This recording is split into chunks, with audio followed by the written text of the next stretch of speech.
100 जर बिल्डिंग बनवत असतील तर आय एम शुअर 90 बिल्डिंगला अजून 5 वर्षांनी पाणी कुठून द्यायचं माहिती नाही आहे. म्हणजे माझं चुकत असेल 10-20%. त्यांचं प्लॅनच नाही आहे की पाणी कुठून देणार. कारण तुम्ही बिल्डिंग काय बनवताय, अर्बनायझेशनला एस्टिमेट करून बनवताय की एवढ्या वर्षांनी एवढे लोक या शहरात येणार आहेत. माझी विनंती ही आहे की या देशाने, या राज्याने असा इकॉनॉमिक प्लॅन बनवावा की शहराकडे लोकच येऊ नये. म्हणजे सॉरी, बिल्डर्सला आवडणार नाही, पण ठीक आहे, आपण भाव वाढवून फ्लॅट नाही का, पण शहरात ती गर्दी वाढू नये.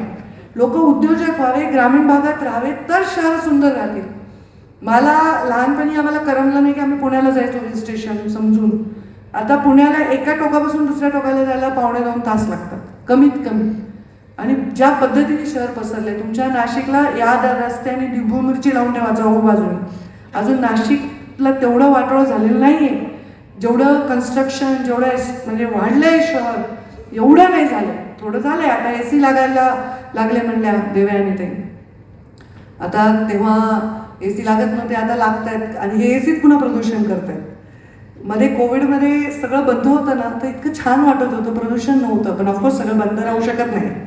आणि असं 1-2दा वेळा कधी लाईट गेली ना मुंबईची, तर एक क्षण अशी शांती अनुभवायला मिळते कानाला. कारण हा सगळा जनरेटरचा, हा सगळा आपला आवाज जो आहे ना मशीन्सचा, हा खूप असतो. साऊंड पोल्युशन आहे जे कळत नाही आपल्याला किती भयानक आहे. मी तर माझ्याकडचे नियम जर केले तर मी जगाला सांगू शकते.